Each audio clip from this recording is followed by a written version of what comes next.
Adhari Jaya Gopi Jana Vallabha Ajayo Girivaradhari Jayo Girivaradhari Jaya Gopi Jana Vallabha Ajayo Girivaradhari Jayo Girivaradhari Yashodanandana Vraja Janaranjana Dana Vraja Janaranjana Yashodana Vraja Janaranjana Dana Vraja Janaranjana Yamuna Tira Vanachari Tira Vanachari Yamuna Tira Vanachari Tira Vanachari Jayo Radha Madhava Jayo Kunja Vihari Jayo Radha Madhava Jayo Kunja Vihari Jayo Kunja Vihari Jayo Kunja Vihari Jayo Kunja Vihari Kunja Vihari. Grandhara Śrīmad Bhāgavatam ki jai, Srila Prabhupada ki jai. Om Namo Bhagavate Vasudevaya Bhagavate Vasudevaya Om Namo Bhagavate Vasudevaya Bhagavate Vasudevaya Om Namo Bhagavate Vasudevaya Vasudevaya Narayanam Namaskritya Naram Chaiva Narottamam Devim Saraswatim Vyasam Tato Jayam Udhirayed Srinvatam Swakatha Krishna Punya Shravana Kirtanaha Hridantasto hi abhadrani Vidunoti suhutsatam Nastaprayeshu abhadreshu Nityam Bhagavata Sevaya Bhagavati Uttamasloke Bhaktir Bhavati Naistiki. By regular attendance in classes on Bhagavatam and by rendering of service to the pure devotee, all that is troublesome to the heart is almost completely destroyed, and loving service unto the personality of Godhead, who is praised with transcendental songs, is established as an irrevocable fact.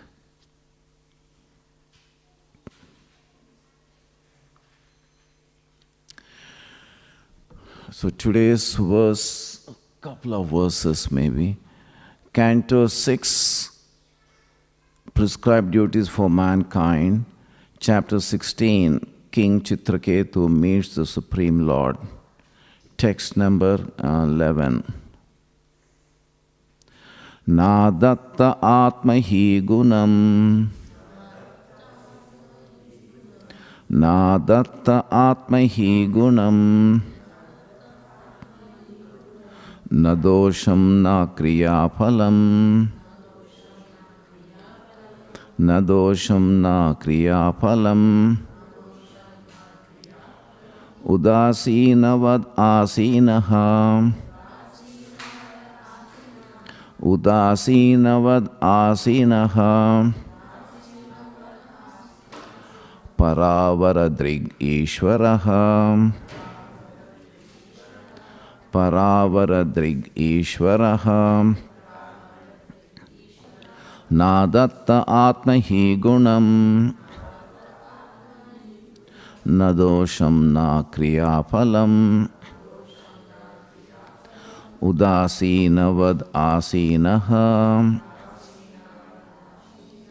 Paravaradrik Ishvaraha.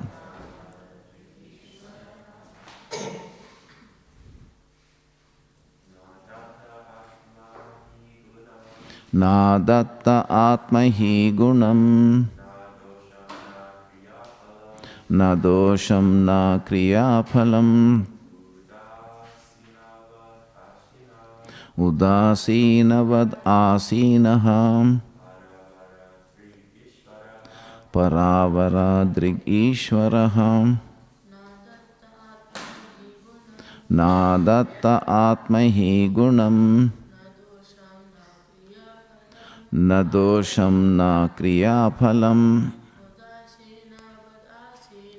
Udasinavad asinaha.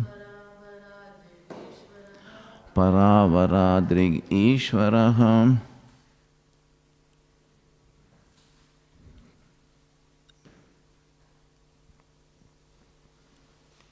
Anyone?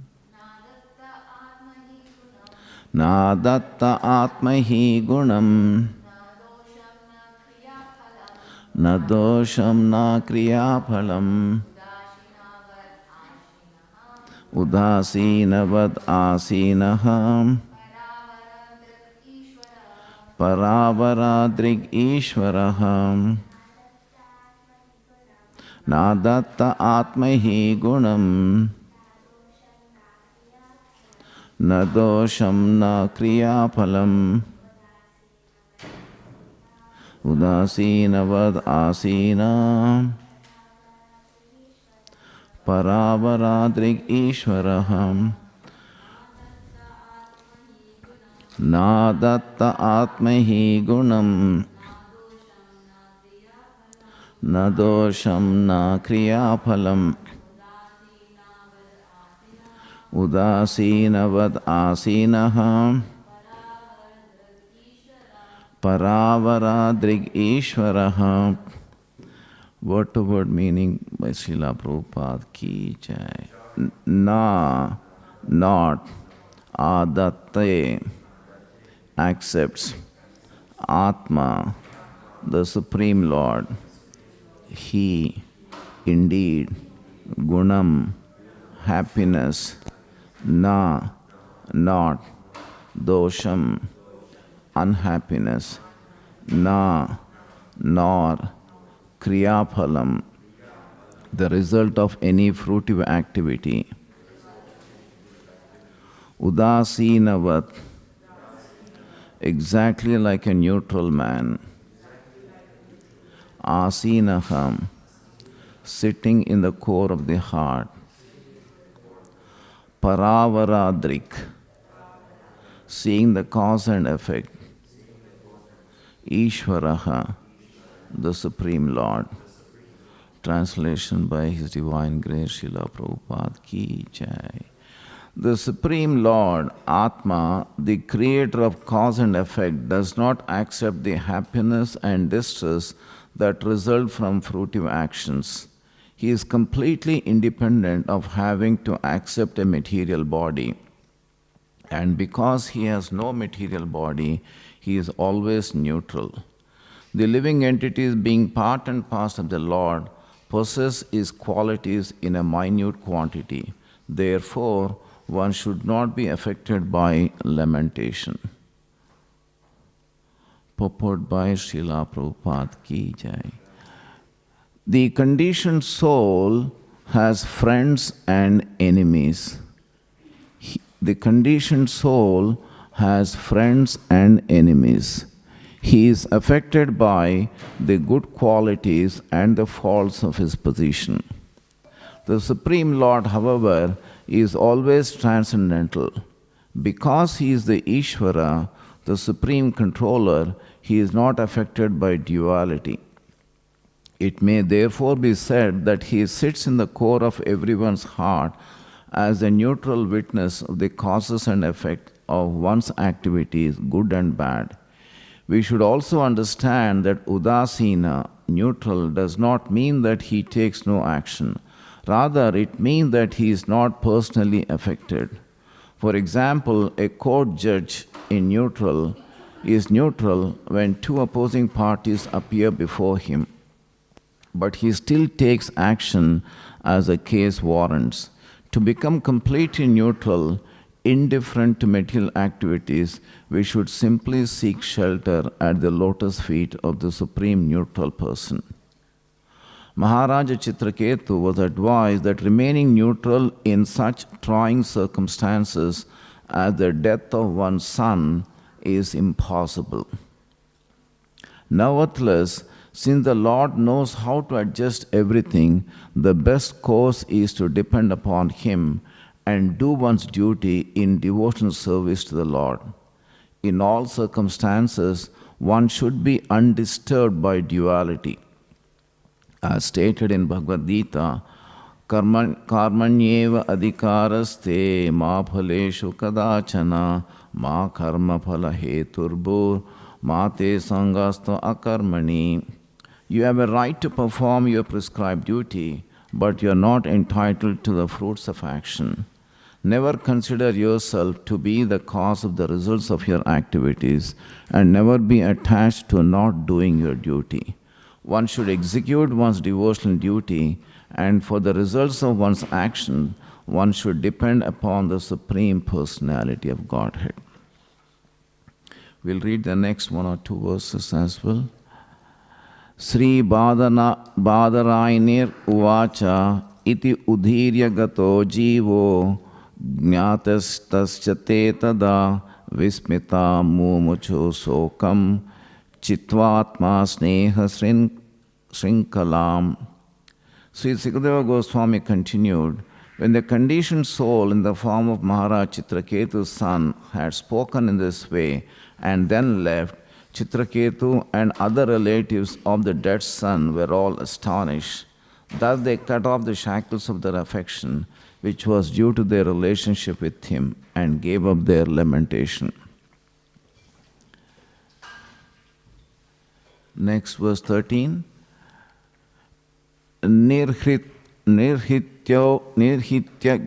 gyatayo gnater deham kritvo chita kriya tatyajur dustyajam sneham shokamoha bayardhitam.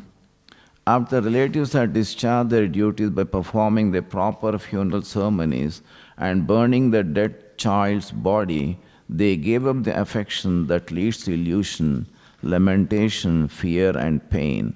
Such affection is undoubtedly difficult to give up, but they gave it up very easily.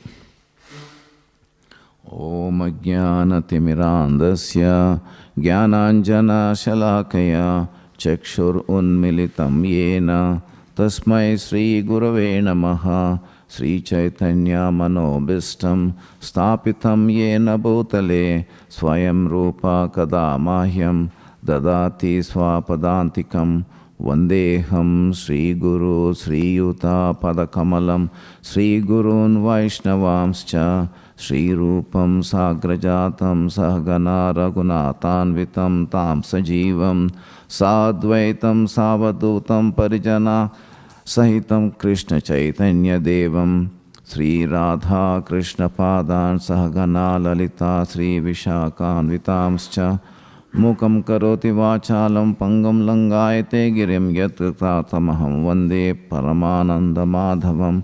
The Supreme Personality of Godhead as the form of Sachitananda Vigraha, I offer my respectful obeisances unto Him who turns the dumb into eloquent speakers and enables the lame to cross mountains. Such is the mercy of the Lord.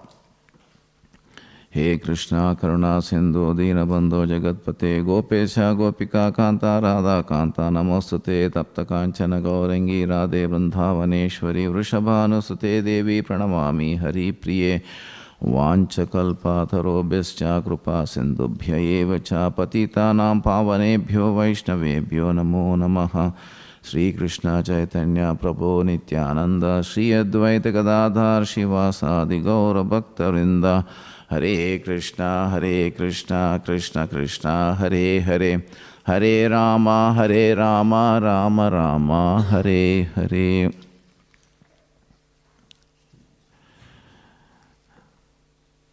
Translation again. The Supreme Lord, the creator of cause and effect, does not accept the happiness and distress that result from fruitive actions. He is completely independent of having to accept a material body, and because he has no material body, he is always neutral. The living entity, being part and parcel of the Lord, possesses his qualities in a minute quantity. Therefore, one should not be affected by lamentation. So the verse is trying to tell us that the Lord is aloof from matter because he is transcendental. The conditioned soul has friends and enemies. Now, what is meant by conditioned soul? This is a term which we often hear throughout Bhagavatam and Bhagavad Gita. But what's the understanding of conditioned soul?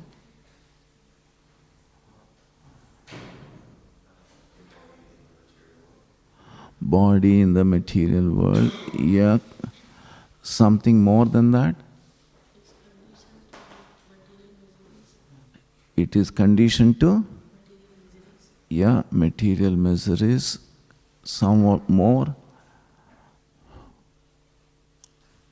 Because we often hear this term, isn't it?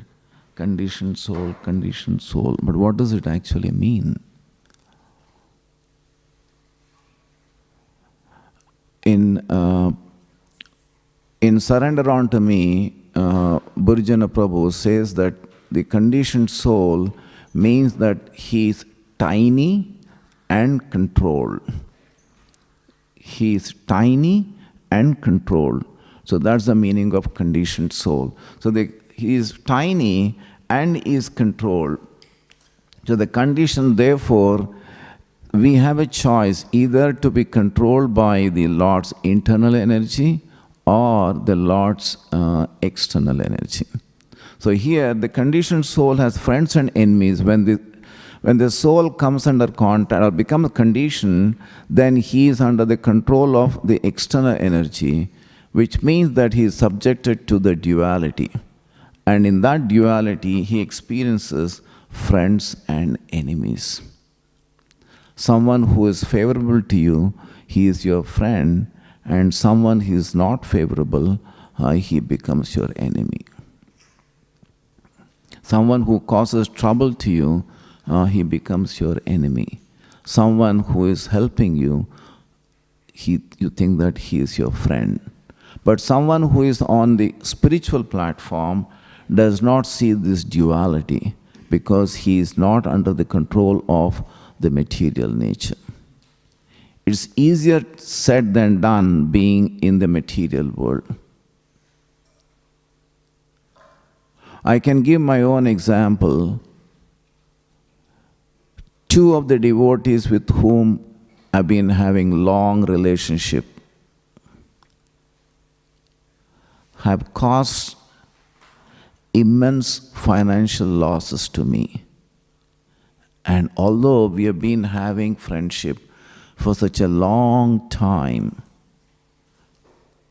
now I won't say that it has become, we have become enemies, but that earlier the depth, the warmth with which we were trying to interact seemed to have disappeared. Why? Because we are looking at each other in a conditioned state with respect to the bodily relationship. If purely we are on the transcendental plane, we won't be looking at this aspect. Okay, this has happened, but we need to move on. he is affected by the good qualities and the faults of his position. So in this situation, we feel, this person has caused so much of trouble to me, whereas that person is helping me, is assisting me. And it's all related to the body and body-related aspects. So one needs to rise above the bodily platform. Then one will not experience this. And in the translation, Prabhupada says that Lord is completely independent, and therefore, and he is transcendental, and hence he has no material body.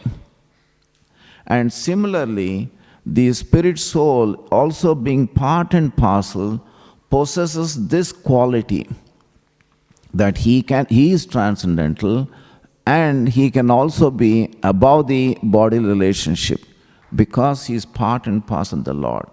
However, his qualities are minute in quantity.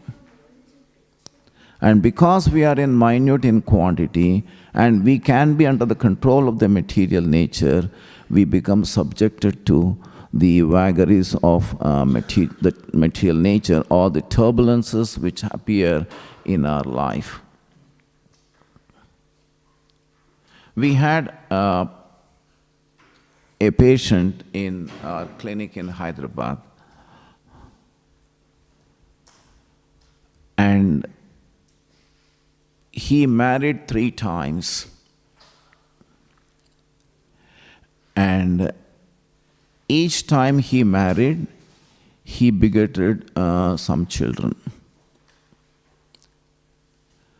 And then the wife dies through the natural process, and then he married the second time.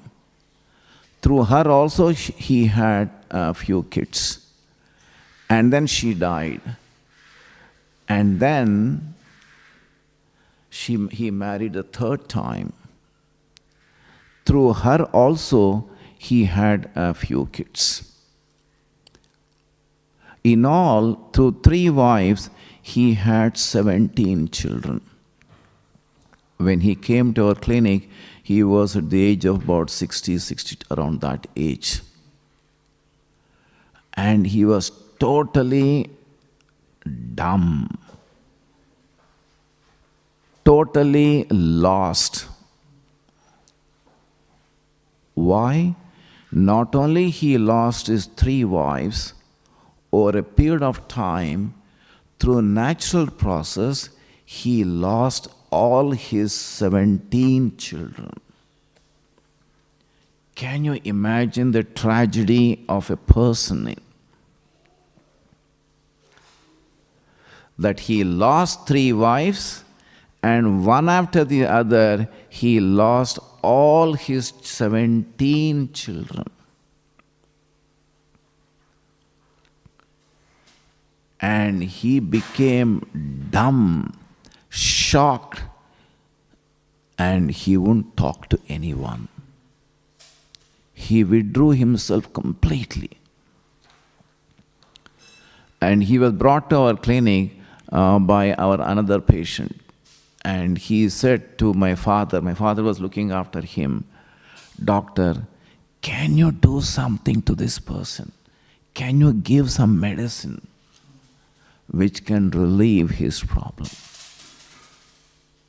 And I'll give you any amount of money, but please help him. He is my good friend, and today he is in this condition, and I can't help him."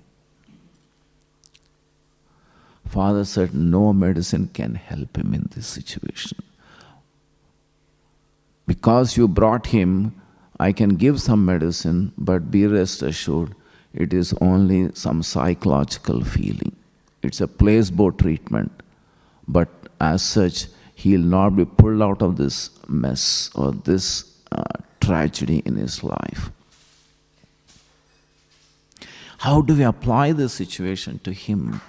That someone who has undergone so much of pain that he becomes totally lost to this world. As we see here, Chitraketu, when he lost his son, the lamentation was so much that he could not control himself. And equally, Chitraketu I can see through the Bhagavatam, but here is a person whom I have seen, I have met, I spoke, we tried to talk to him, but he wouldn't respond. He would just glare at us, he would just look at us. So we would prepare the medicine. My father was a homeopathy doctor, and incidentally, I'm also a homeopathy doctor, so I used to assist my father, and we would give them medicine and console. In the sense, father would, he was a basic philosopher, so he would talk to him, but he would just only look at you and doesn't talk.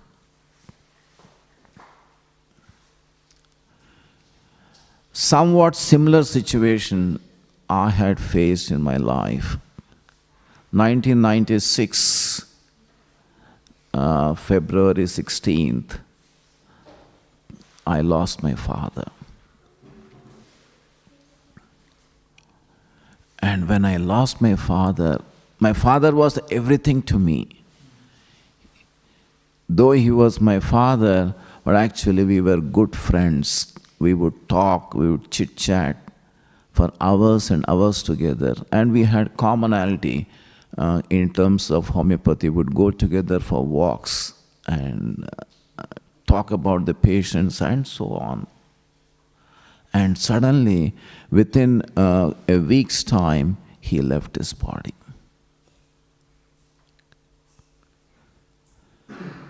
As Chitraketu says that he was lamenting, the amount of pain I had experienced at that time, if I want to recall myself, it was like a trident, a fork with three, the trident we say that you take the trident and push it into your heart and then turn it.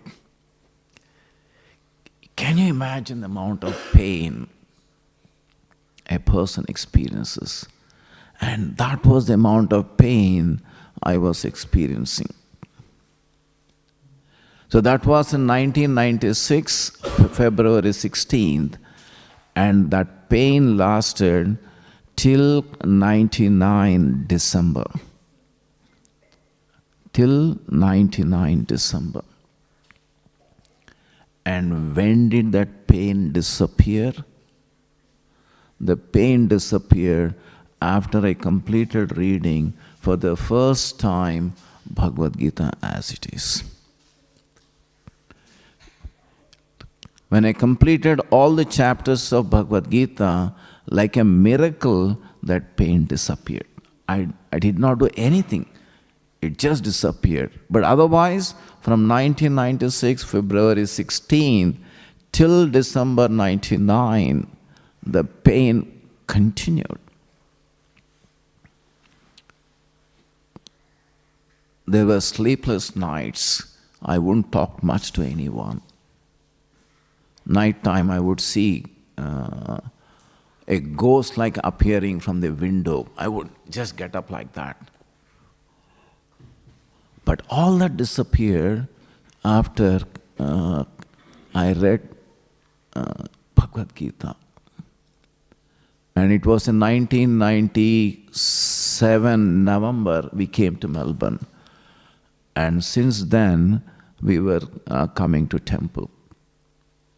7 months I was in India, 1998 August, and from August 98 onwards I was back in Melbourne, and not only attending Bhaktivedanta classes under Karnanidhi Prabhu, but also coming to temple, engaged in service, kitchen service. But by the time we came to 1999, December, having completed Bhagavad Gita, the pain, like a miracle, disappeared. And that's what we find here. Chitraketu, after receiving instruction from Narada Mahamuni, And it's not an ordinary event because it was Angira Muni who gave him the boon that you are going to have a child who will give you a lot of pleasure, but equally pain. But at that time, Chitraketu did not think that the pain would be of this nature. He thought, after all, every child would give pain. Do you give pain to your parents? Mataji is here? No. Yes, Mataji. So every parent thinks that, well, my child gives some amount of pain. So that's what Chitraketu has thought. But he never realized that the pain would be like that he loses his son. And to give proper instruction to Chitraketu, he brought along with him Sri Narada Muni. As we know, Nara is human being. Da is the giver. So Narada is the giver to human beings. And what does he give? He gives the highest spiritual process, which is bhakti. So therefore he is called Narada. And that's what he gave to Chitraketu. I think Vishnu Chakravarti Thakur makes the comment saying that it's not the actually Chitraketu's son who spoke to Chitraketu, it was Narada Mahamuni who enters into the body of Chitraketu's son and then speaks the philosophy. He gives the instruction. And obviously when you receive the instruction, such a depth of instruction from a child, obviously you can expect transformation of the heart.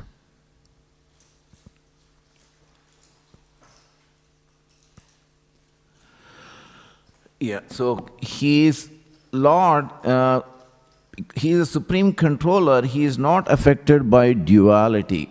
Duality is part of the material nature, it's not part of the transcendence. And therefore, Lord is not affected by duality. I think it's in second canto, 5th chapter, Vilajamana, that material nature, she is behind the Lord and she feels shameful to be in front of the Lord because of the nature of the job she is required to do. It's considered, I think Prabhupada mentions there, it's a thankless job. But that's the job she was doing to bring about correction in an individual jiva. So he is not affected by, it may therefore be said that he sits in the core of everyone's heart as a neutral witness of the causes and effects of one's activities, good and bad. So he sits as a neutral person, is a witness to our activities, which is the verse in Bhagavad Gita which states that the Lord is a witness. Upadrasta Anumanta Cha. So he is the he witnesses and he gives the permission for our activities.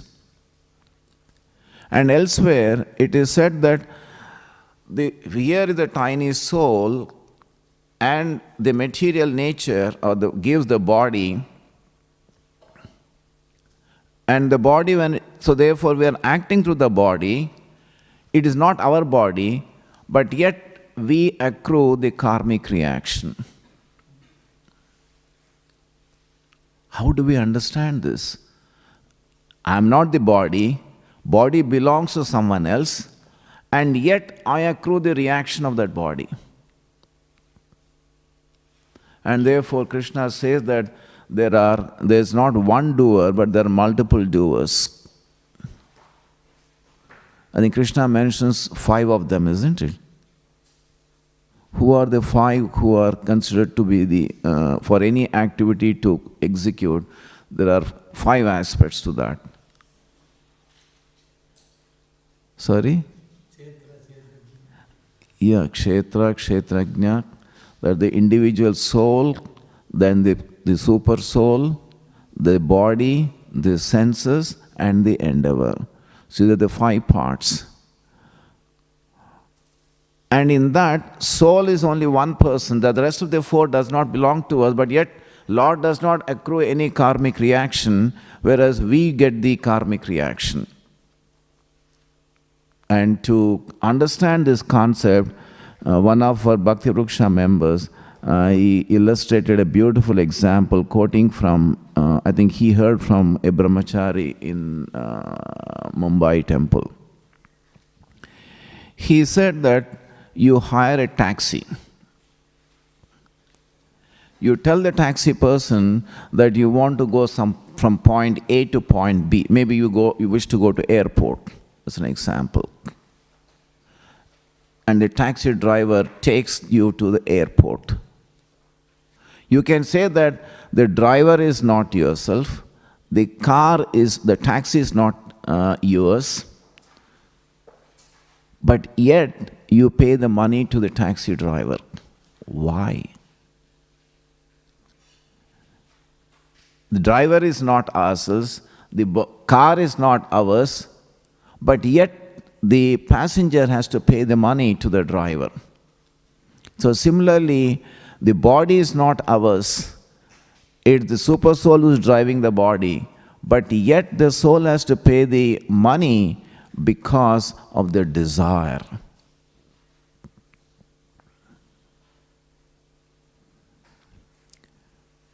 Otherwise, Lord is sitting as a neutral witness.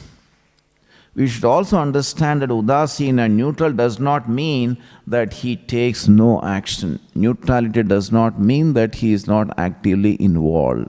He is involved, rather, it means that he is not personally affected. He is not impacted by that personally. Why? Because he is transcendental.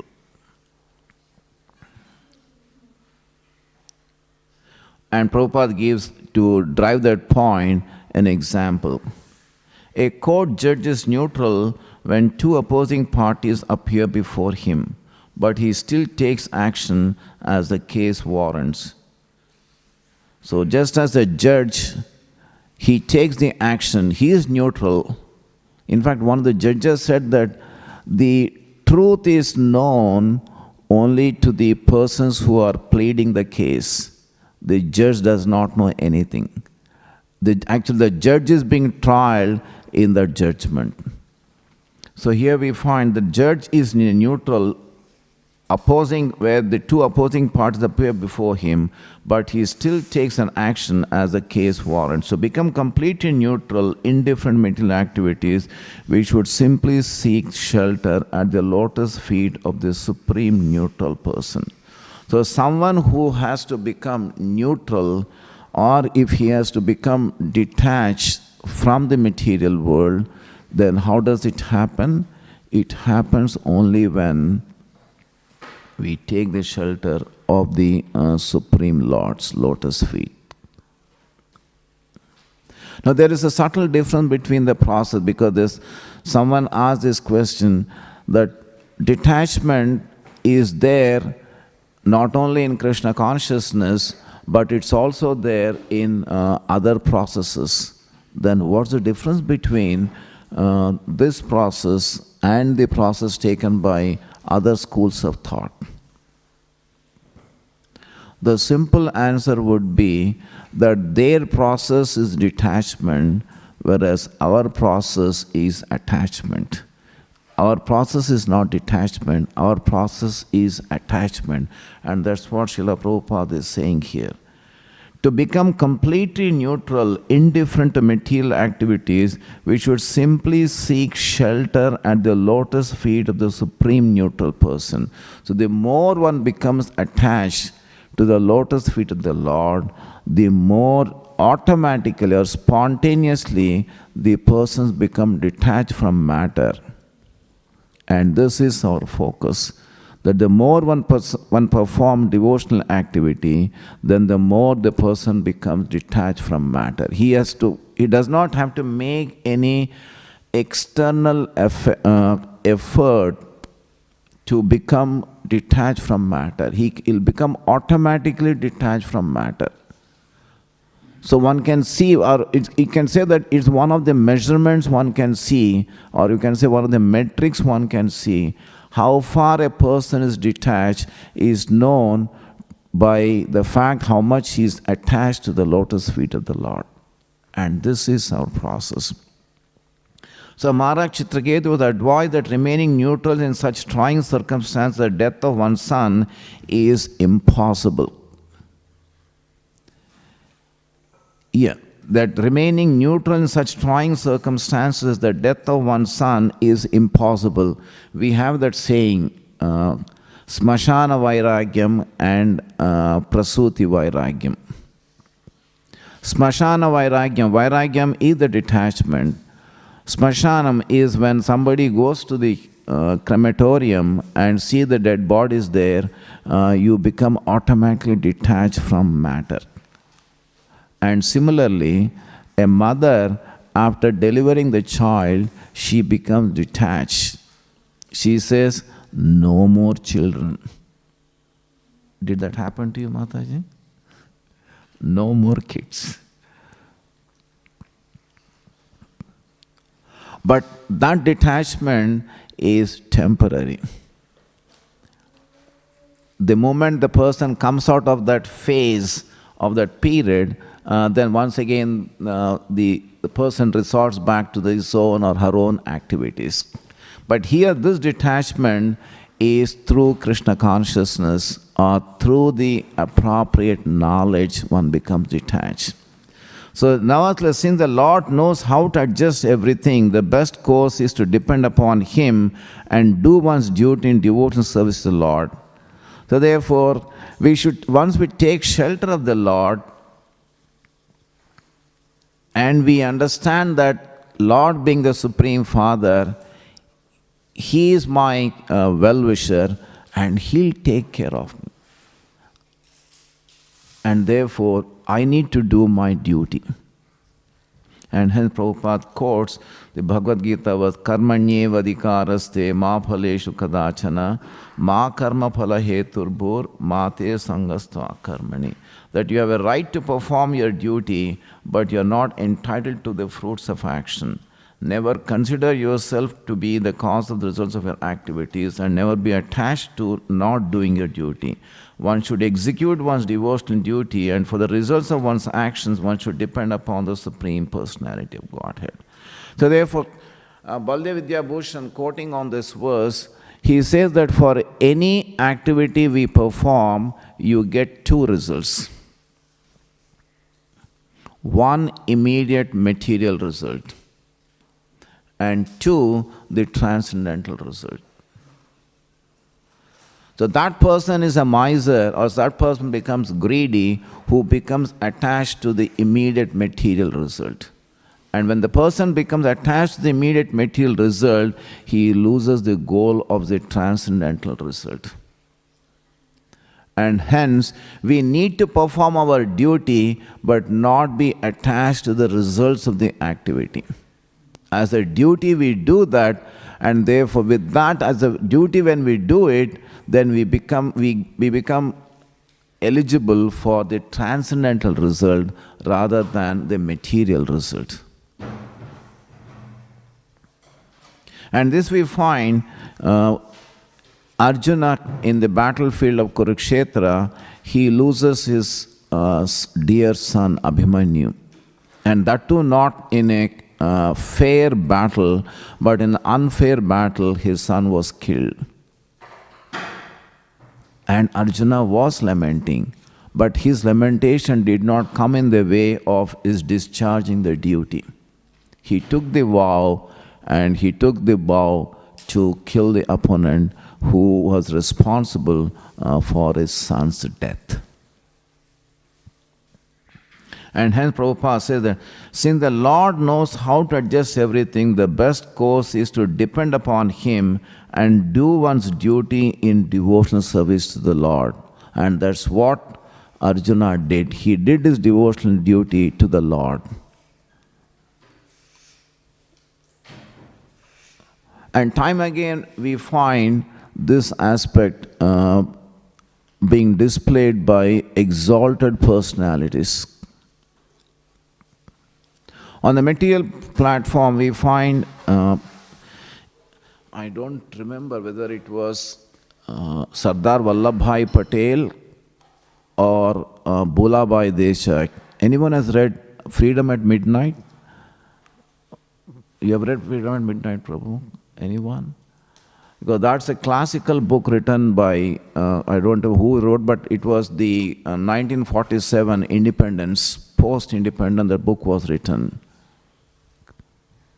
And when you read that book, in that, I think it is Sardar Vallabhbhai Patel, who was fighting, he was a lawyer, and he was, Mahatma Gandhi was in the jail, and he was trying to argue in the British court to release him. As he stepped on to begin his argument, he receives a message. He looks at the message and keeps that message in his pocket and continues to argue the case. He argued so well that the British court had to release Gandhi, Mahatma Gandhi, from the jail. And what was the message? That your son has died. He could have simply walked out of the court and said that, well, I'm not going to do my duty now. But he said, no, this is my duty. I'll do my duty first and then see later. So he did his duty and then he attended to his son.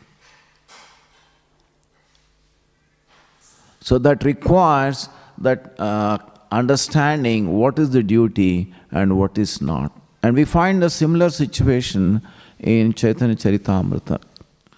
I think it was Srivas Angan, no Prabhu? Srivas Angan, Chaitanya Mahaprabhu was performing his Sankirtana Yajna. He was in his ecstasy doing Sankirtana dancing. And then suddenly he hears some sort of cry coming from inside the house. Message came to Srivas saying that his child passed away. But he didn't want to disturb Chaitanya Mahaprabhu. He said, no, nothing has happened. But later on, we find that the son has died. Chaitanya Mahaprabhu comes to know of it and he says that, why did you not tell me? And Chaitanya Mahaprabhu cries, he weeps and brings back the child.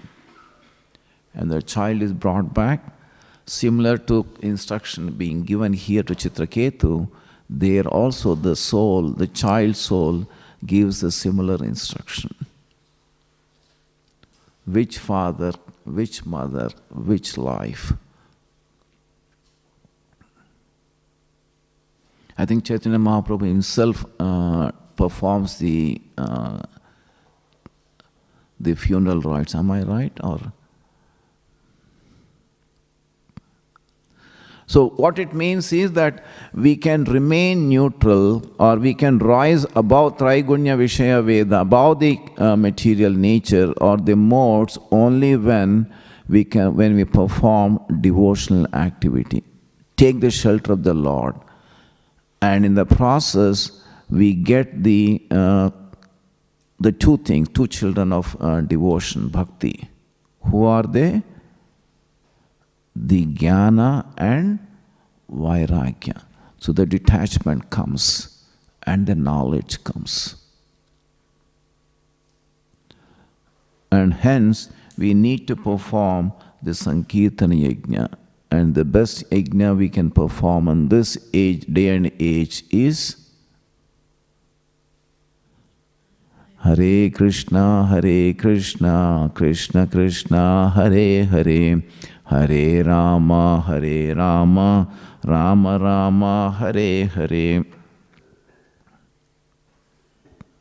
So we need to perform the chanting, and we say that the ABCD, association with the devotees, chanting, deity worship, and reading Srila Prabhupada's books. I think the logo of Bhaktisiddhanta Thakur, on one side you have the Pancharatrika Vidhi, and other side the Bhagavad Vidhi. So the Pancharatrika Vidhi tells us about the deity worship, and the Bhagavad Vidhi talks about the Sankirtana Yajna. And by this process, one would rise above the material modes and be situated in your constitutional position, and on that platform one can render service to the Lord. And this is the process of detachment, and that's what we find Chitraketu was instructed. And the result of that is the next verse. Sri Sukadeva Goswami continued, when the conditioned soul in the form of Maharaj Chitraketu's son had spoken in this way and then left, Chitraketu and other relatives of the dead son were all astonished. Thus they cut off the shackles of their affection, which was due to their relationship with him, and gave up their lamentation. And this is the only way to give up the lamentation. Otherwise, I think this was an incident which happened in US a couple of years back. He was a family man, normal person. He had 2 kids, and the first kid died. To the normal process, the kid died. And since the father did not have the required knowledge, he became mad. Although he lost only 1 child, he became mad, unlike the other person who lost 3 wives and 17 kids. So this person became mad. He could not control his lamentation. He cried and cried and cried for a couple of days. He could not control himself. Typical in America, what do? He took the gun and he went to a school. He locked some 20 kids to shoot them. That much was the agony in him that he could not control his emotions. And then he shot himself dead. So what can save a person is only Krishna consciousness. And fortunately, that's what Chitraketu and the family received the instruction through Narada Mahamuni. And with that, the Chitraketu and other relatives of the dead son were all astonished. So they cut off their shackles and their affection, which was due to their relationship with him, and gave up their lamentation. And we conclude the next verse. After the relatives had discharged their duties by performing the proper funeral ceremonies and burning their dead child's body, they gave up the affection that leads to illusion, lamentation, fear, and pain. Such affection is undoubtedly difficult to give up, but they gave it up very easily because they received instruction from Sri Narada Mahamuni. Otherwise, it's not easy to give up that illusion or the lamentation, as we have seen in both the cases, one in America who took the gun and shot himself dead, and the other person, having lost his 3 wives and 17 kids, he became dumb, totally lost to the world.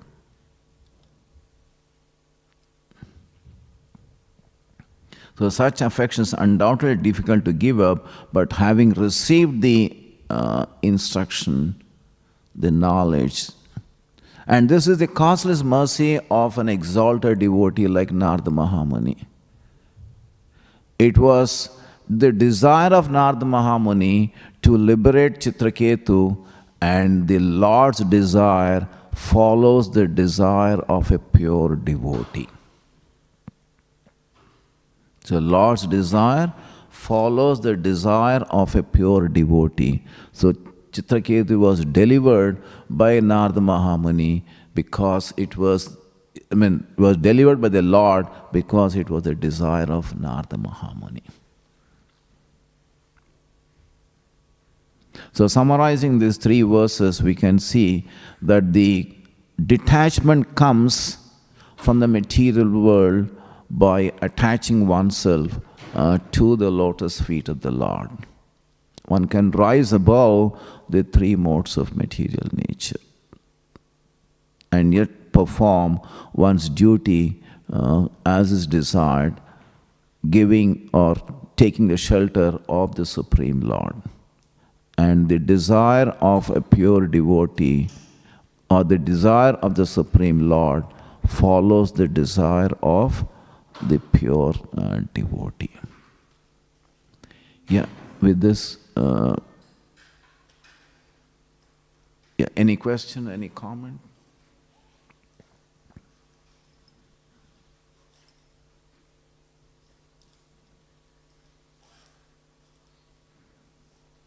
Any question, any comment? Okay then. Grandharaj Śrīmad Bhāgavatam ki jai, Srila Prabhupada ki jai.